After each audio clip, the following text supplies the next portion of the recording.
Olá, estamos aqui para terminarmos o capítulo 2, a apresentação do capítulo 2 do nosso livro Aprendizagem Baseada em Problemas, Fundamentos para Aplicação no Ensino Médio e na Formação de Professores. Então esta é a parte 3, a terceira parte de apresentação dos conteúdos, ou do conteúdo que está presente no capítulo 2, que apresenta as características gerais da aprendizagem baseada em problemas. O capítulo 1 apresenta, nós já temos um vídeo sobre esse tema, sobre esse capítulo, falando sobre a organização curricular, a possibilidade de organizações, de currículos, dos currículos do ensino tradicional até um ensino totalmente pautado, organizado, estruturado pela aprendizagem baseada em problemas. E o capítulo 2, nós temos uma apresentação das características gerais da aprendizagem baseada em problemas e foi dividido em 3 partes para que os vídeos não ficassem muito longos, Os vídeos têm a intenção de ter, no máximo, cada vídeo 10 minutos, 10 a 15 minutos no máximo.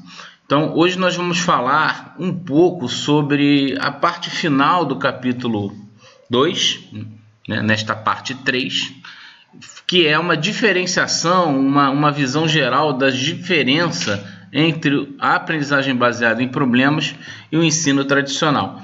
Uma apresentação do que tem nesse capítulo quanto a esse assunto.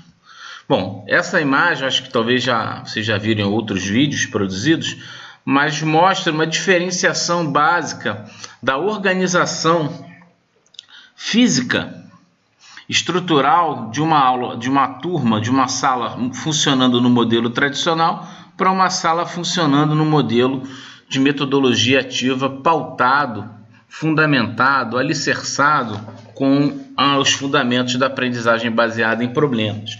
Então, no modelo tradicional, nós temos realmente muito comum a presença do professor na frente do público, fazendo uma exposição, uma aula tradicional, ou lecture no termo inglês.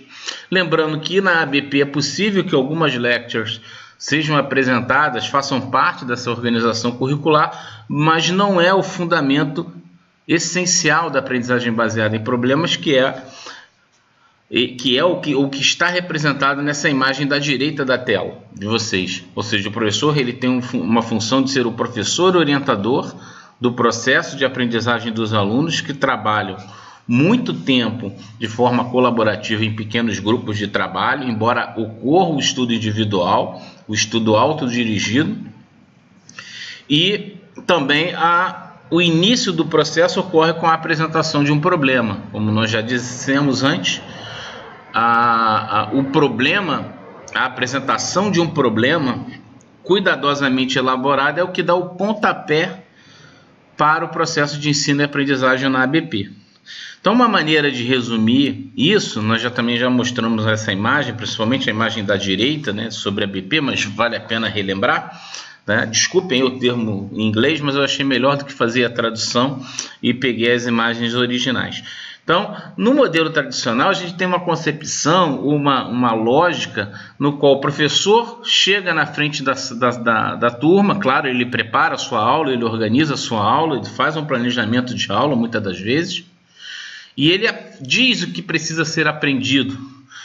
Muitas das vezes esses conceitos, esses conteúdos, a matéria, ela é muitas das vezes memorizada para que ocorra um problema seja apresentado e seja resolvido usando esse material, esses conteúdos que são muitas das vezes memorizados para a resolução de testes ou provas, os testes padronizados. É muito comum esse modelo.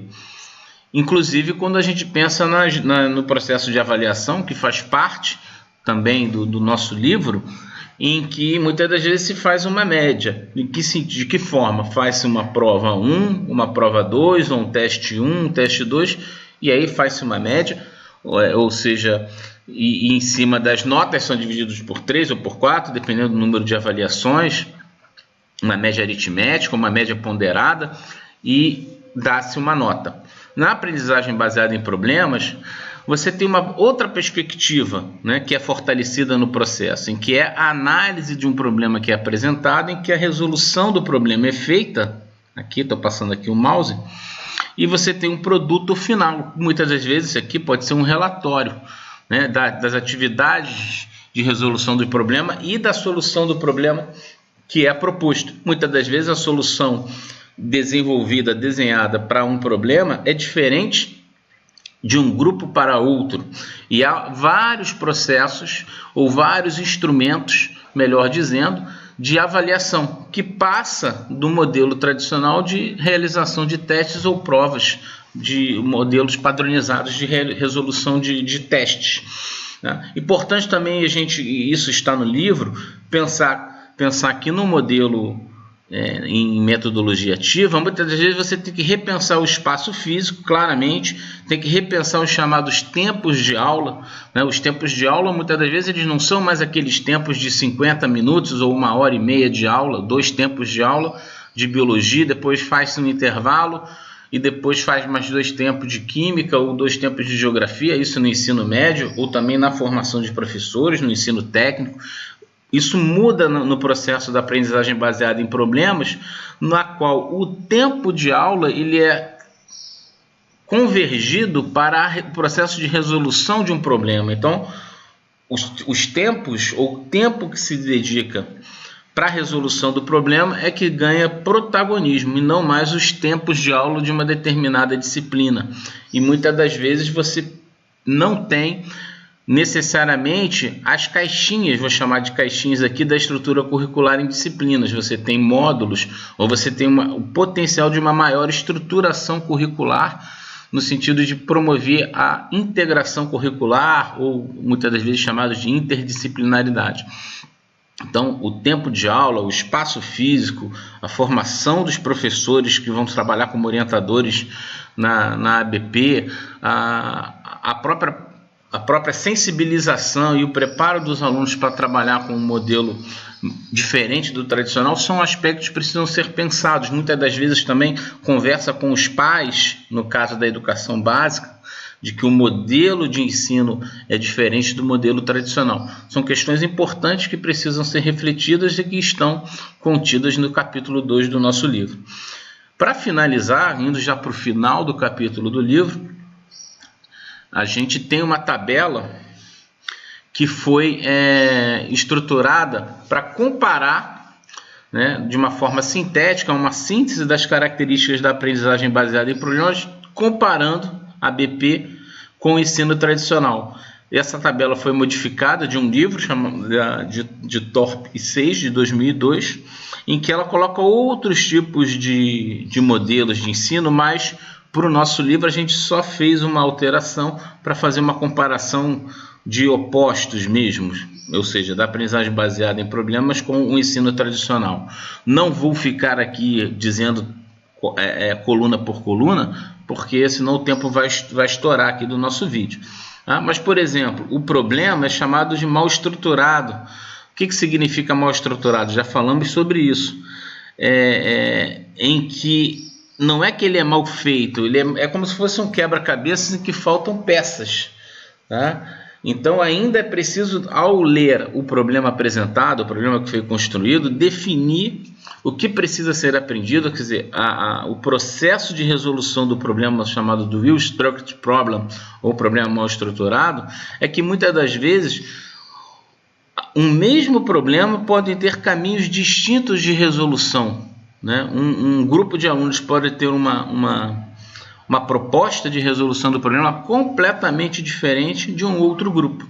E é evidente que quando esse problema ele é resolvido, conceitos importantes precisam ser contemplados, não há perda de conceitos, conceitual, de conteúdo, que é uma discussão que se tem com o modelo tradicional. Quando você tem o ensino tradicional, muitas das vezes se propõe um problema bem estruturado. Né? Então, muitas das vezes, como eu havia mencionado, uma crítica que se tem é que é geralmente um desafio à memória. Então, aquele ensino baseado na decoreba, da repetição, ele é muito comum no ensino tradicional. Os alunos estudam para resolver uma prova e muitas das vezes na semana seguinte já esqueceu, né? Os alunos já esqueceram boa parte daquilo que foi cobrado, entre aspas, numa prova.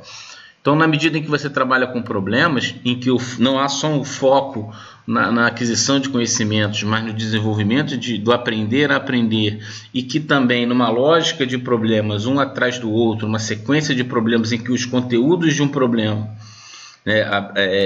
estudados, levantados, utilizados na resolução de um problema, é utilizado também parte desses conhecimentos num problema depois seguinte. A ideia do currículo em espiral favorece a aquisição mais significativa desse conhecimento.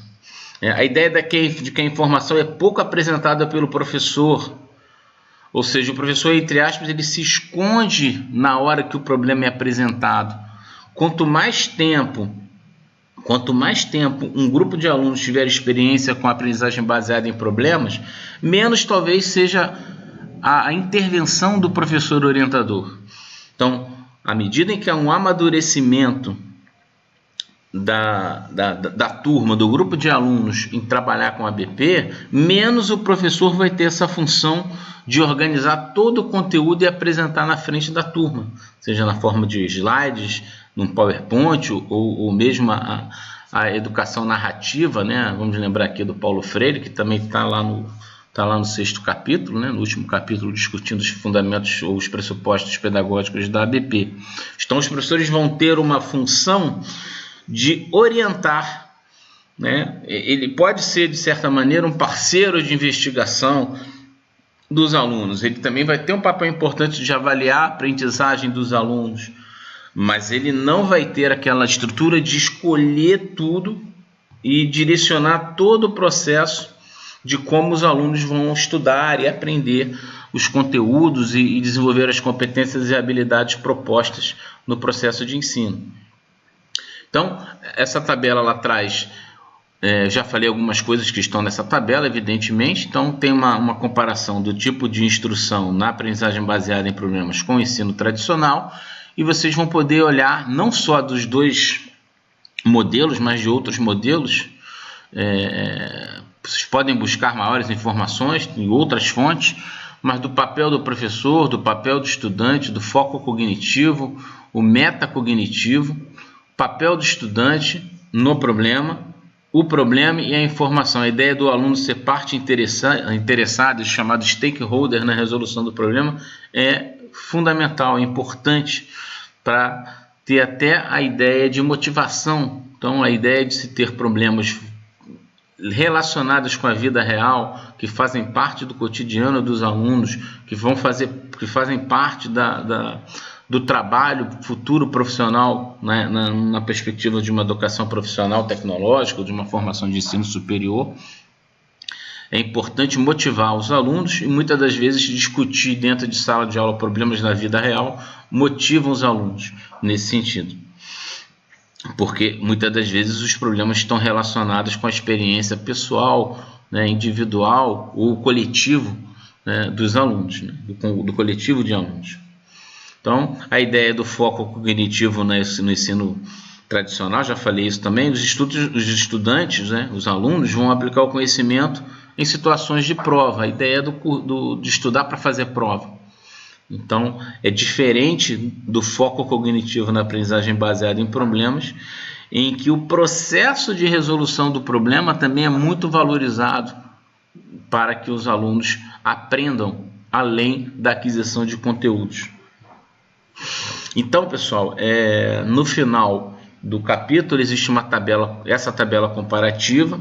Vocês podem buscar em cima do que eu estou falando aqui, como eu mencionei, outros tipos de instrução e tentar aumentar essa tabela, porque o livro não contém todas outras estratégias. O modelo híbrido, a gente optou em fazer uma tabela comparativa só da ABP com o ensino tradicional, mas é um exercício interessante que vocês podem buscar na literatura, usando os sites de busca, outros tipos de instrução, qual seria o papel do professor em outros modelos de instrução, para vocês fazerem esse exercício. Seria uma proposta que eu faço aqui no final para vocês.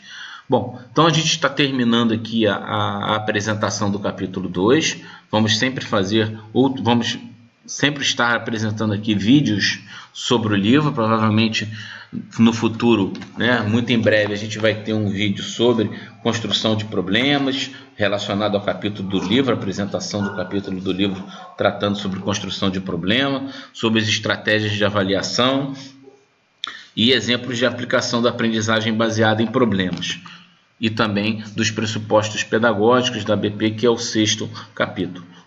Bom, então é só para finalizar, a gente já mencionou isso em um dos vídeos, acho que o primeiro vídeo dessa série, a gente faz uma definição da BP, que é o que está no livro. O que é a BP? Ela pode ser considerada uma estratégia educacional, tanto de ensino, mas também de currículo, estou reforçando aqui, de busca de soluções para situações problema complexas, que são cuidadosamente elaboradas e pautadas, baseadas na vida real, por meio de pequenos grupos de trabalho, que vão assumir a posição de parte interessada, stakeholder, na resolução desse problema, ou desses problemas apresentados, e supervisionados por um professor orientador, que vai ter um papel semelhante aos professores orientadores de dissertações de mestrados, de teses de doutorado.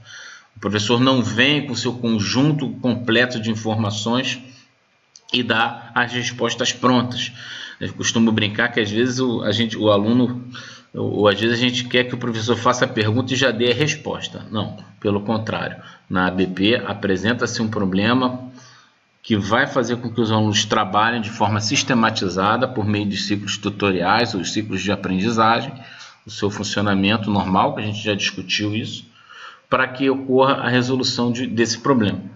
E a resolução desse problema gera muitas das vezes um relatório, um produto final que vai ser também utilizado para avaliação. Mas há outros mecanismos, outros instrumentos que entram no processo avaliativo que nós vamos ver posteriormente. Muito obrigado pelo interesse de vocês. Estamos aqui terminando, é o último slide. E aqui o site, como a gente sempre mostra, para que vocês tenham acesso ao livro. Muito obrigado e até a próxima.